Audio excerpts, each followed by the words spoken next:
Hello, welcome back to Module 1. In this video, we're going to be talking about your account settings within your domain registration account of GoDaddy, and basically just dealing with one primary setting and what we need to change there in preparation for the next module where we talk about hosting. So what you'll do is just go back to the page. You would have been on your email. Just jump back to that tab where you have the order confirmation. If you don't have it, if you already closed that, that's fine. Just go to godaddy.com. And what you're going to want to do is log in. Here it says my account. So I'm going to just go ahead and click that. So it already shows me logged in, has your customer number right here. And I can actually just click on manage my domains right over here on the left under quick links. So I'm just going to go ahead and click that. And again, if you were logged out, you can just log back in and go through that same process.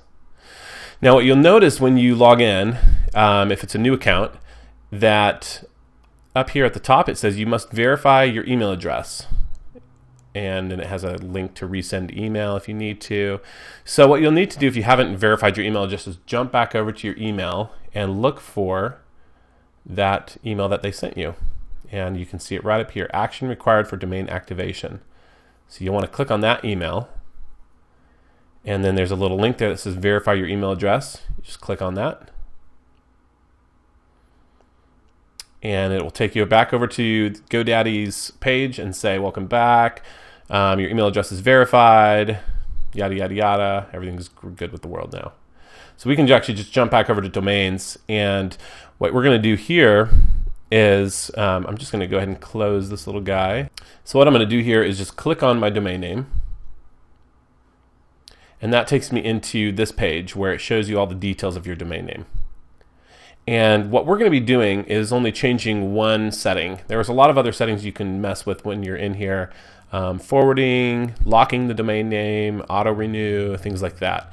So for example, auto renew is if you want your domain name to automatically renew every year on this exact date. So that means on October 2, 2015, my domain name would expire, and if I have auto renew turned on, it's going to try to use the same credit card that I used and charge it again for the next year for $15.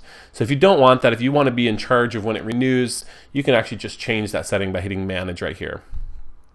But today all we're going to be dealing with are what's called name servers.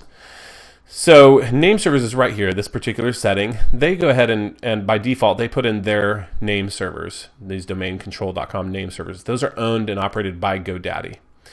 And as you can see right here, it's a good little description. It says your name servers determine where your domain points based on whether you are parking, forwarding, or hosting your domain with us or with another registrar. So in this case, we're going to be changing these name servers to point at what will be your hosting account in the next module.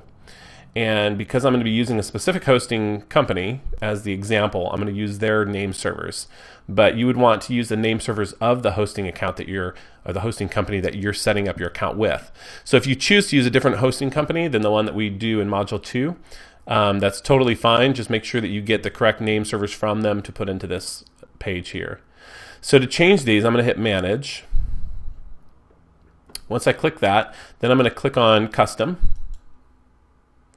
And it says here, you are currently using default name servers, which we know. So I'm going to go ahead and click Enter Custom Name Servers. And it gives me this nice little field. And there are actually 3 name servers. Usually there's only 2, but there's 3 in this case for this hosting account. So I'm going to click on Add Name Server to give me a third space here. And the name servers are going to be as follows. And these will be the same for you if you're going to be following Module 2 hosting and using the hosting company that I recommend. So you can just write these down or just go ahead and go over to your to your GoDaddy account and plug them in right now. But here they are. First space is going to be ns1.dreamhost.com. The second one is going to be ns2.dreamhost.com. And then the third one, I bet you can guess, is ns3.dreamhost.com. So just make sure those all look good and that you spell them right. Should be dreamhost.com, ns1, ns2, ns3 dot, blah, blah, blah. Okay. So now we'll just click OK. It's going to validate those. They'll make sure those are correct, and you can see that they capitalized them. So they've checked them and validated them and entered them in a capitalized format for you. So once it shows them here set, you can just click save. And as it says here, changes may take a few minutes to take effect. And it's true, it does take a few minutes for those changes to take effect before that domain name is pointing towards DreamHost, which is fine because we're not quite ready to have this domain be available or be live because we haven't set up our hosting account yet. But that's not a problem. It doesn't hurt anything to put in your name servers before you've set up your hosting account, so no worries there. After you're done with that, you can poke around in here if you want to check out some of the other things that they have as far as settings, but I wouldn't mess with too much here. Everything's pretty much set the way you want it to be. Authorization code, for example, down here, transfer locked. So there's a lot of things you want to be aware of, like locking your domain is on by default. You don't want somebody to be able to transfer your domain from you, and all of that they take care of for you automatically when you set up. So everything looks good, and I'm going to actually just go ahead and close this tab because I'm not going to need to deal with this anymore. I have auto renew on, so everything's good. So I'm going to just be dealing with the hosting from here on out. So that's it for this video. Hope that you were able to gain a lot of information from this module. That's the end of module 1. And now you can head on over to module 2 where we talk about hosting, and we'll get straight into that and getting your domain name pointing to your hosting account. And I'll see you in that video.